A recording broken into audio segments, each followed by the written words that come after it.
the numbers all go to 11. I'm talking about bands that rock. Led Zeppelin. What about Sabbath? AC/DC. Motorhead. Does that mean it's louder? Isn't it any louder? Well, it's one louder, isn't it? We're not worthy! We're not worthy! Why don't you just make 10 louder and make 10 be the top number and make that a little louder?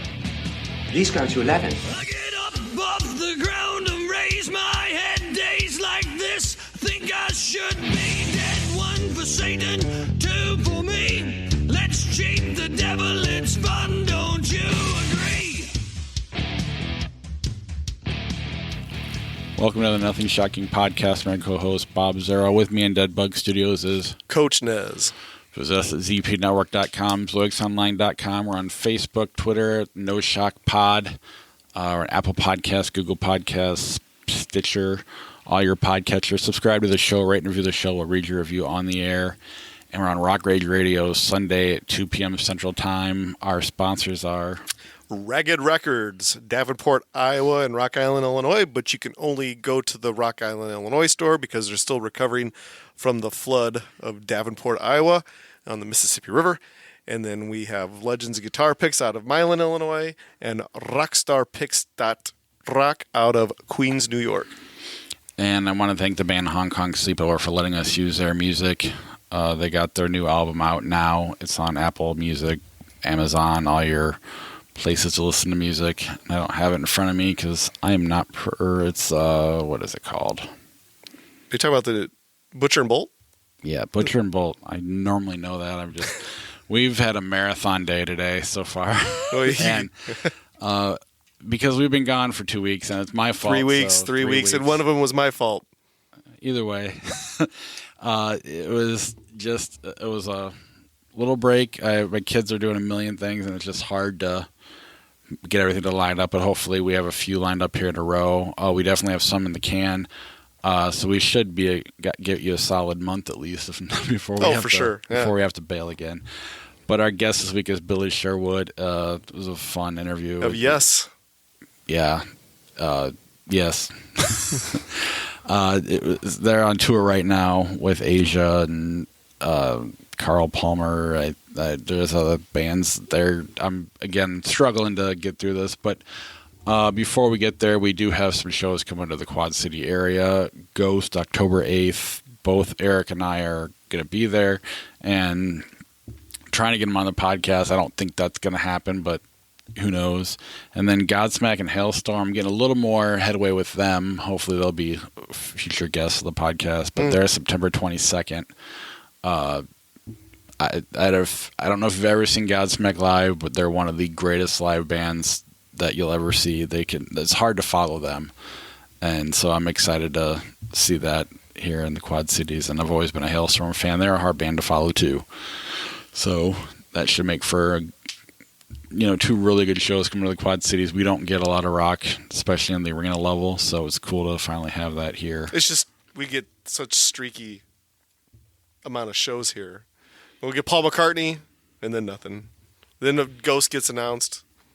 Then, it's just Hailstorm, and then they might be 3 years of nothing now. Yeah.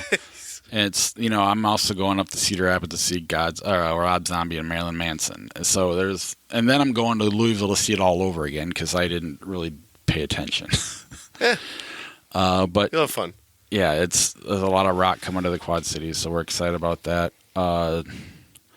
Otherwise, it's been a long 3 weeks, but we're glad we're back and ready to share Billy Sherwood with you. But I know I wanted to ask you before we go to Billy Sherwood, is there no Rock the District this year? I haven't heard anything yet, but I feel like the last couple of years they've just been kind of throwing it at us with maybe a month's notice. So they got August and September yet to do it. So because last year Bush was at the end of July, right?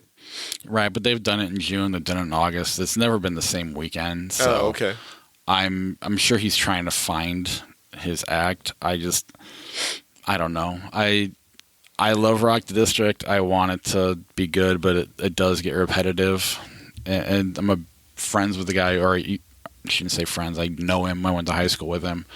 and I can tell what he's a fan of, and that's usually where he goes with his music. He loves the 80s hair bands or the 80s era bands.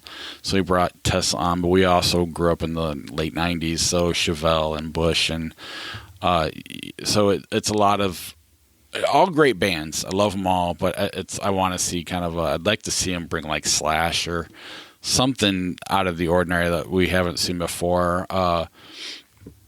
I could see them bringing Seven Dust. They've been hanging out in the Quad Cities a lot the last few years, so that would be cool. I don't know if they're big enough to be a headlining band at Rock the District, but I would love it. Maybe like an Alter Bridge?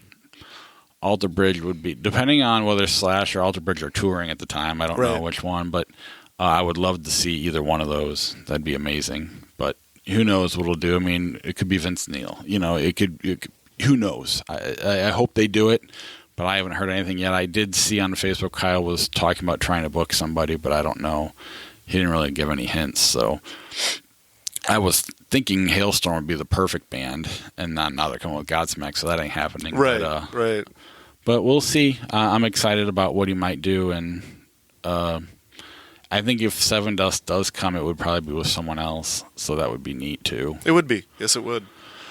Anything else before you end it? This Billy Sherwood interview is very enjoyable. Hope everybody enjoys it as much as we did interviewing him. Oh, yeah. I think the next 4, I think are going to surprise everybody with how good they are. But this one specifically. So enjoy Billy Sherwood of Yes. Good night.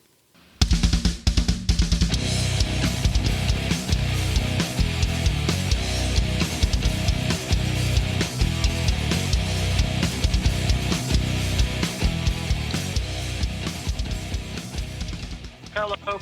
Hey, Billy, this is Eric Nesbitt with the Nothing Shocking podcast. Hey, man. Hey, how are you? How you doing, bro? Is this signal okay? Yeah, I think it sounds pretty good. I want to introduce you to my co-host, Bob Zerl. Hello. Okay, great. So the reason why we wanted to call you a little earlier is because we got some massive storms coming our way. So we wanted to make sure that we could get this in before the power knocked out on us. Okay, no problem. Oh, fantastic. So, first of all, number one, I want to thank you for corresponding with me the last couple of days to get you on the program. We're really excited to have you. First and foremost, you have some exciting news regarding a new album that you're going to have come out this summer. Can you give us a little bit more detail about that? Yeah, it's the follow-up to the first Citizen album that I did a few years ago now. It's called Into the Next Life, and it's the second album in the series of this Citizen concept, and it's coming out on Frontiers Records sometime this summer. I'm not exactly sure of the exact date, but it's coming soon. Very good. When you're working on a concept album, do you have the idea before you get started, or do you start writing the songs and then the concept kind of comes as you're going? Well, I've actually never done a concept album until Citizen, and the only reason I really did it was because the label asked me to do it and come up with a concept record. And, concepts are far and few between that haven't been done before. So I didn't want to be redundant in any way. So it took me a little while to figure out what I wanted this thing to have a sort of theme around. And then I kind of stumbled into this thought of this Citizen character as this sort of lost, wandering soul jumping from life to life. And with that, being able to write about things that interest me in history and different figures in history and whatnot. And so that's kind of how it came about. But I didn't really initially kind of think of it as a concept until, doing a concept, I should say, until this label, Frontiers, asked me to do it. Do you have to write musically differently when you're working on a concept? I mean, I know some bands, they'll have riffs kind of going in and out of songs, but others just have a story. I mean, when you're writing, the music, does that play a role, the concept, or not really? There's a loose thematic theme that plays through the first record in terms of a particular chord progression that reoccurs in different ways throughout the record. But really, once I was done with the first Citizen record, I realized that the real story of the concept was not so much the musical themes, but this concept of this Citizen character jumping from life to life. So On the second record, I wasn't really trying to connect musical themes in the way that I was the first one, but more leaning into just what the lyrics were really speaking to, feeling against the music. I guess on that subject matter is when you're doing a concept album that is a sequel to the first concept album, how challenging of a task is it to keep the story going, or do you feel like it was just as challenging as the first?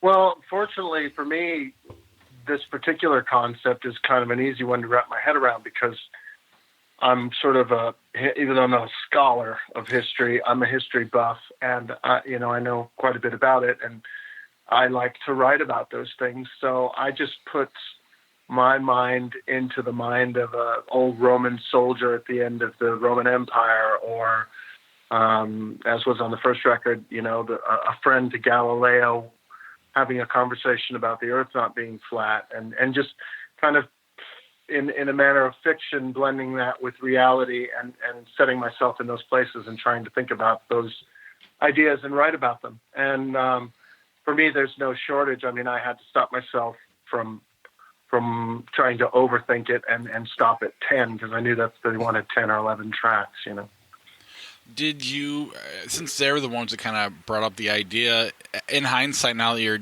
done with it, was it more rewarding than you thought it would be? Is it, as much fun as you thought it would be, or kind of what's? Yeah, I'm very proud of the first record, and there were a lot of great guest artists on the first record, and in a way, I sort of was composing some of the songs to relate to the way that those people sang and the tone of their voices. Where on this one, I was asked to kind of do it myself and just kind of make a true solo album. So I didn't have to think about that when I was writing it. But I've enjoyed both albums, creating them and living this sort of storyteller life through the eyes of this citizen character. I've really enjoyed it and would do more. You talk about, writing an album as a storyteller. When you're writing a concept album opposed to writing just a traditional album, is the process for you writing music, is it any different, or is it one of those kind of things where, the song is the song and I've wrote the song? It doesn't matter if it's a story to the next song. It's because every song is a story. So I guess maybe, is it any more different for you than writing a traditional album? Well, only in the way that I know that at the end of the day, I'm looking for these lyrics to fit in with this concept that we're talking about. So if I'm writing a piece of music, I'm starting to immediately think of what this music makes me feel like and what I'm thinking of. And for instance, on this new album, the first song called The Partisan is, when I was working on the music and writing this music, it was really aggressive feeling and really, angry and in your face. And so I just started thinking about characters from history that were, angry in your face at the microphone kind of characters. And immediately Adolf Hitler came to mind in terms of being the most brutal of them all. And so I ended up writing a song about Hitler because the music pushed me there, knowing the concept. Oh, very good. With that being said, when you have the sequel done to the first album, where can you see yourself going in this? Maybe will this be a trilogy for you after the second one, or how far do you think this will take you? Well, I'm very honored and happy that the label was into making a second one, to be honest with you. So with that, if all the roads meet the way they did for this one, we most likely will see a third one in the series, because they enjoy working with me on these, and I enjoy working with those guys. They come up with great album covers that fit the vibe of the music and really support the project. So I would certainly be open for it as long as there's a home somewhere for it to come out. I think we'll see this carry on. I'm just looking through kind of your biography, and you've had so much just recently, the Citizen records. Yeah, you've done stuff. Obviously, you're doing stuff with Yes. You're reunited with World Trade in 2017. You got Asia. one, difficult is it to balance all those, or two, is it necessary to kind of make you miss all of that? Well, I mean, I don't think of it as a balancing act as much as just being creative in the moment and what is that moment about. And particular moments of my life musically have, come to a road where, there's another opportunity to make another World Trade album, for instance. And even though it's many, many years since we got together, if that moment arises and that opportunity arises and all the parties are involved, then we start going down that road and that becomes the priority of the day, if you will. And so I'm constantly working on not only my own stuff or band projects, but producing other people and also producing various kind of tribute production work for labels and whatnot. And I'm just a workaholic, man. What can I tell you? I don't really think of it as juggling or prioritizing. I just think of it as, another day at the office. With all the things that you are involved with off and on throughout the year, you say you don't really prioritize anything, but I guess when it comes down to it, when you have this order of stuff that has to be done, how do you wrap your head around by prioritizing these things? Because I'm a school teacher and I get to be a nervous wreck when I start looking down the road of all the things that I have to do with all these massive, I guess, projects and band work and solo work and your production work. How do you wrap yourself around all this work that has to be done? Well, there's certain things that you can't get around, and a Yes tour like we're going to do here, the Royal Affair tour coming up starting really soon, is obviously something that you sort of block out those dates for on your calendar, and you don't deal with anything else, because when you're on the road, it's like going to space. You have to have all your provisions and just kind of live out there for a while and then come back. But once I'm back home and I'm in my studio mode, I can hop from project to project pretty easily and remain focused on it, depending on who's looking to get something done first and where the timelines are within those projects. I can kind of make my own schedule, so to speak. But when it comes to playing live, there's a lot of people depending on this thing happening. And I've always respected that notion that when you're doing a tour, you commit to it. And when you're in a band, you commit to it. I'm in Yes, I'm the bass player of Yes, and I'm committed to the band. So it has the priority lane, but I'm also a workaholic and produce a lot of stuff. So I have time to do both, as long as I just kind of get everything done and manage my time, Speaking of that Yes tour, I guess when you join a band that's been around forever, and I know you've been doing stuff with those guys on and off forever, at what point do you just kind of, who's the leader at this point? Is it Steve Howe, or, how does that all work at this point? Well, I feel that the band is very much a democracy in its way. But there's obviously a hierarchy in terms of, the obvious respect that's given to a guy who's been in the band since 72, you know what I mean? So we don't sit around and have ballot boxes and call someone the president or the leader. But, I would yield to the wisdom of the elders in the band when it comes to, things that are mission critical. Of course, I have my say about things, and I'm a member of the band, so my voice is heard on that level. But we don't really look at it in terms of let's have a meeting and listen to what the leader says. We just follow the general flow of common sense seems to rule the day, A long time ago, I got the chance to talk to Chris Squire, and he had mentioned the idea of Yes kind of continuing forever and just having new people, kind of like a symphony. And then I mentioned it to Steve Howe a couple of years later, and he kind of laughed at the idea. Is that something that you could ever see happening with Yes? Well, it's been spoken about by various members before, and I think we're kind of seeing it happen before our very eyes. I'm a diehard fan going back to when I was 12 and worshipped Yes as my favorite band, and then my life path crossed with theirs, and fate took the wheel, and the rest is history, as they say. I never would have imagined in a million years I'm doing what I'm doing It was only by virtue of my relationship with Chris and how close we were that this has transpired. I mean, with him asking me to do this.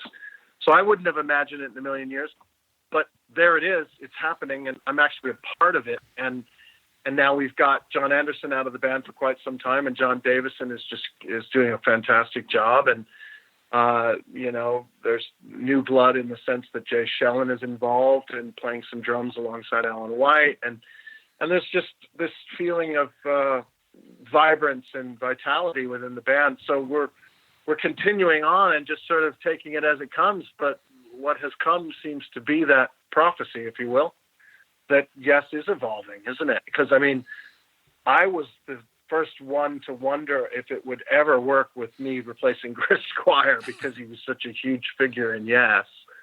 And my biggest fear was, God, if this doesn't work, it's going to be all my fault.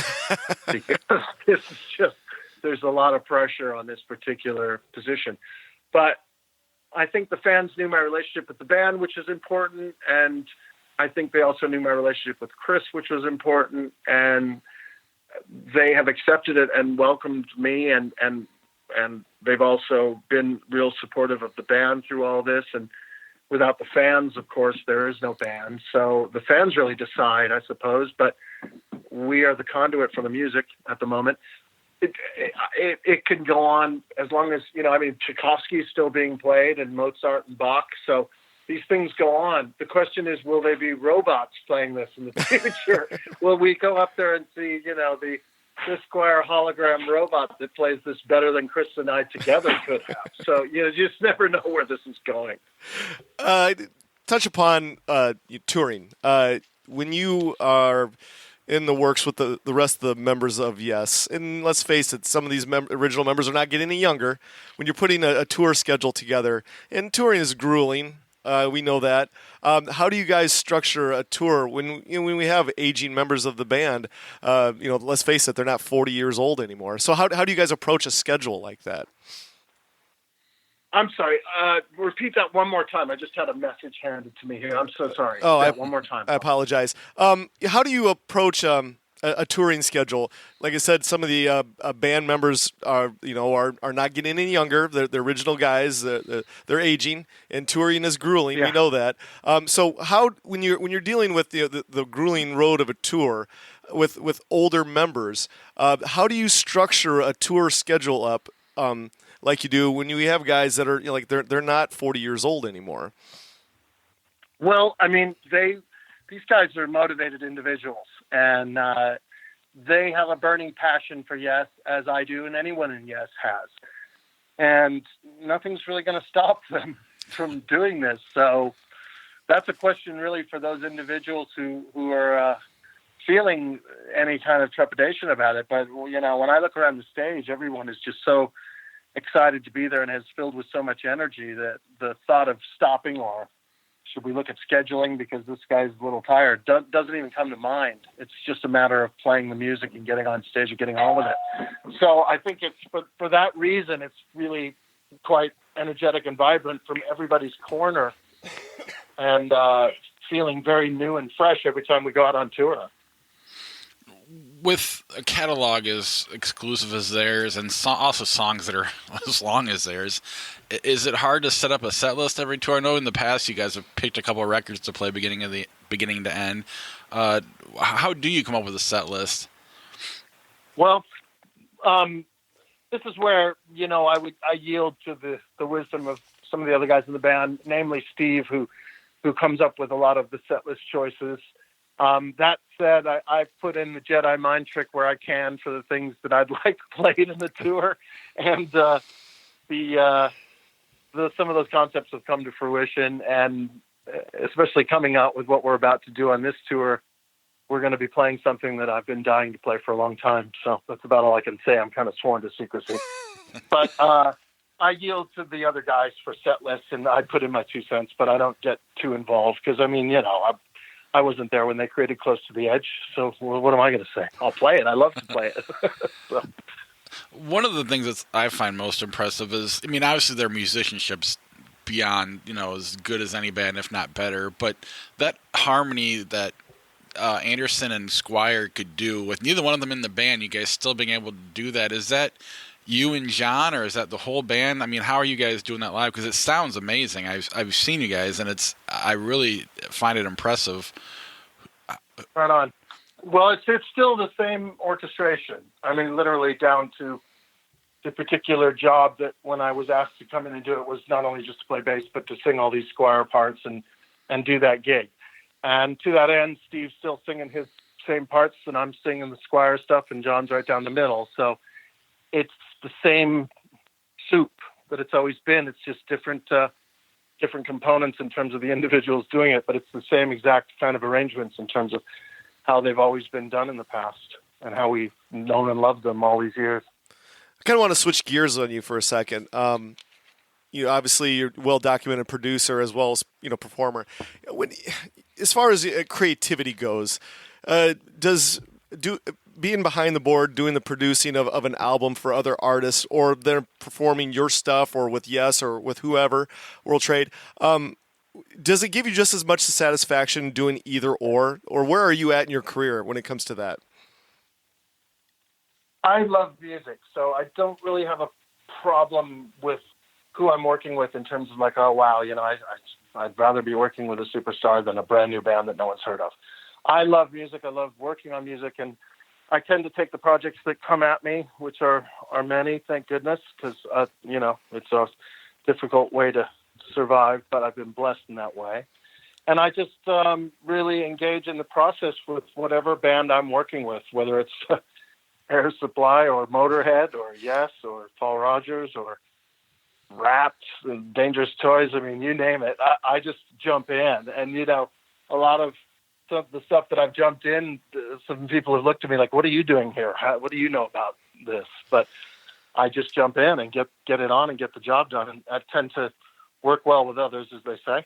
So we make musical sense together and make records. And I have no real priority lane in terms of I'd rather be working with superstars versus new artists. I like it all. I mean, as a fan, for me, when I'm listening to something, it's usually one style or one band at a time. I mean, I'll do the shuffle thing too, but I usually have a kind of a style that I'm in the mood for. As an artist, you mentioned Motorhead to Rat to Asia to Air Supply to William Shatner. Do you have to do you have to get into a mindset, or does that not work that way? Who makes a Captain Kirk solo album? What were you asking? Do I get in the mindset? Do you have to because as a fan, I have to be in the mood for a certain thing. I can listen to. When I'm listening to prog rock, I'm listening to pretty much prog rock only. I'm not listening to Aerosmith or, Metallica. And when you're working on it and you're writing, do you have to get yourself in the mood for that style of music or whatever you're working on? Or do you just kind of, once you're there, you're there? You got to compose within the lane that you're working in.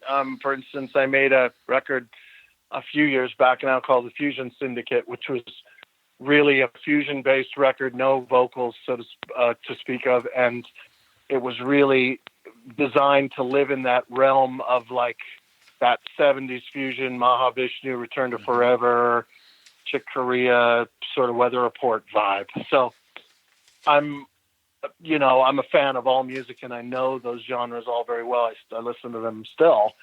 So it's easy for me to sort of know that when I'm working for this album, I'm focused and I'm staying over on this side of the street. And when I'm working on this thing, I'm going over here. And if I'm working on a metal thing, it's a metal flavoring. So I'm kind of good at being able to slot into genres, but I love all the genres of music. So that's probably what helps me be able to do such a thing.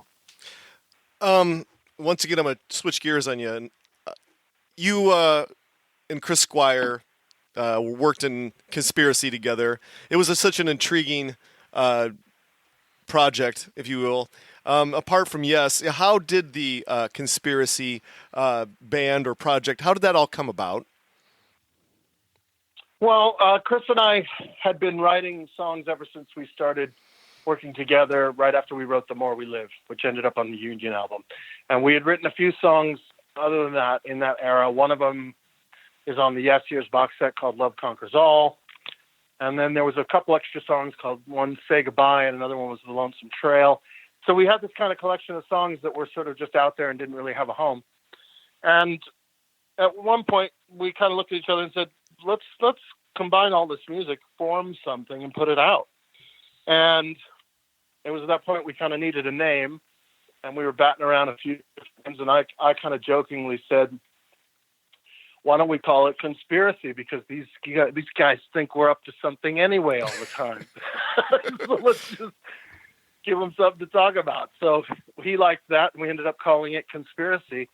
And the first record is more of a collection of songs. The second record is actually a little more well thought out in terms of an album from tip to tail and consistency of sounds and songwriting style and whatnot. And yeah, I'm very proud of that. We also made a live DVD, which is quite cool. We played some of the Chris Squire Fish Out of Water stuff as well as our stuff. And I'm just really glad that we did it, especially now that he's gone. It's such a nice thing to have, to be able to look back on, you know. How much fun was it to get World Trade back together and make another album after all these years? Well, those guys are bros, you know, and it was just like we never left, basically, when we decided to get back together and do it. And Bruce Gowdy is really the sort of, you know, creator of the sound, I think. I mean, I am the vocalist and write lyrics and the melodies and whatnot, but the sound of the band in terms of the instrumentation and the songwriting, really, you know, I relied on Bruce so heavy for that. So when we made the second album, I kind of told Bruce, why don't you just do your thing and present me with music like you did on the first one, and let me just do my thing, and I'll come back at you with lyrics and melody. And so that's how we went about it. And we brought the other guys in, and we made the album, and it just felt exactly like where we left off. And it was a real fun experience. I wish we could have taken it out and done gigs, but it's such a huge undertaking to get something like that on the road. And, you know, it was just something we couldn't quite get together. But it was a blast. It was really, really great to work with those guys again, that close. Is that something you'd consider taking on the road if a window ever opened up, or you think it's just too hard to coordinate all that?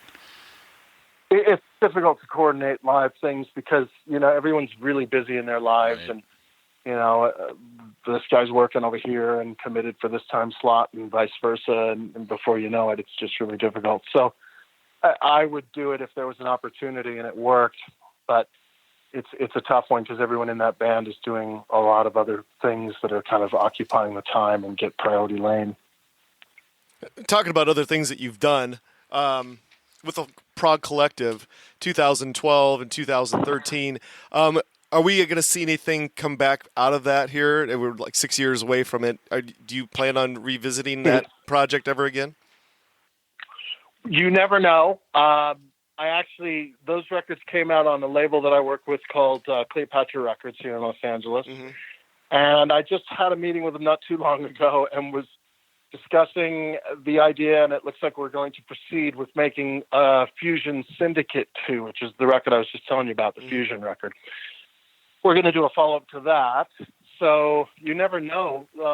Maybe Prague Collective 3 is something that we'll look at doing after that. But that's, you know, again, it's like if the label's into it, I'm into it. So we've discussed Fusion 2, and we're engaging the process now. So you never know. That's kind of thing that I've noticed about you, that I noticed that you have a fondness for revisiting older things that you've done and kind of making them new again. Is that always kind of in the back of your head, of revisiting some past projects or bands that you've been in and renewing them and making them relevant again? Yeah, it's like a car collection. You know what I'm saying? You can only drive the Shelby so many times, and then you put it away for a while, and then you pull it out again. So that's kind of how I look at it. And if the opportunity presents itself to go out and drive the Shelby again, I'll jump in any time. So, and I've created, along with other great musicians, enough product out there in terms of bands and different, you know, Circa, World Trade, Logic, and The Key, and Yes Now, and all these other bands, Conspiracy, whatnot, that you can revisit them. Some are a little more sacred than others. I don't see that I would ever do another Conspiracy record because that was so much Chris and I that there's no point. But World Trade obviously was something I wanted to revisit, and actually Marty Walsh from The Key and I have been talking about making a new album. And I'm always working with other artists as well and trying to develop new things. So I have one more question for you. I always like to try to throw a curveball question at our guests before we let you go for the night. So in 2001, you worked with Burton C. Bell of Fear Factory. Burton has been on. He's been on our podcast a few times. Great guy. Love talking to him. He's a great talk. What was it like working with him in Fear Factory? Well, at the time, if memory serves, you're going back a long time here now. I was in the studio. It was either with Bob Kulick or Tom Fletcher, one of the two of them. And it was really more to do with me, I think, engineering the session than producing, but because I remember recording stuff with him. But I wasn't in the driver's seat in terms of the production and making those calls. But I do remember just having a great time with the guy and it being a really fun time and getting it done, getting it done quickly, which is always something I appreciate. I don't like sitting in the studio for endless hours repeating things. I like guys who come in and just nail it down and get out of there. And he was one of those kind of ringer guys, came in and just nailed it. So it was great. Oh, cool. Well, before we let you go for the evening, is there anything else that you would like to promote or plug? Well, I'm working at present on an ELP tribute that is coming out, which has Patrick Moraz and David Sanchez and Jordan Rudess and Derek Sherinian, Steve Ficaro, Jeff Downs, just a bunch of great artists, kind of a collective thing again, where there's a bunch of great artists involved. And that's coming to its end here soon. I'm almost finished mixing it. I'm working on other projects as well. One of them is this amazing singer named Elisa Furr, who's got this fantastic voice. She does all kinds of range ability in terms of her singing, but she's a very powerful figure in Vegas doing major shows there, and she also has a Celine Dion tribute, which she sounds amazing at. We've been working together on her debut album, and it's coming out quite fantastic, so that's something to look for. And just getting back out on the road with Yes, trying to remember all these bass parts that I had down about a year ago, but have just completely left my mind right now. So after I hang up with you, I'm going to figure this stuff out again. Fantastic. Well, this is how it's going to work out. This episode should be out, Bob, you think about 2 weeks? Yeah. 2 weeks. And then when it's all finished up, I will send you the link. And if you could share it on any social media you might have, we'd deeply appreciate it. Sure, man. No problem. Well, thank you very much. Hey, thank you so much. And I'll be in contact with you in about 2 weeks. Okay, man. Take care, bro. Take care. Have a good night. Bye. See you guys.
Sky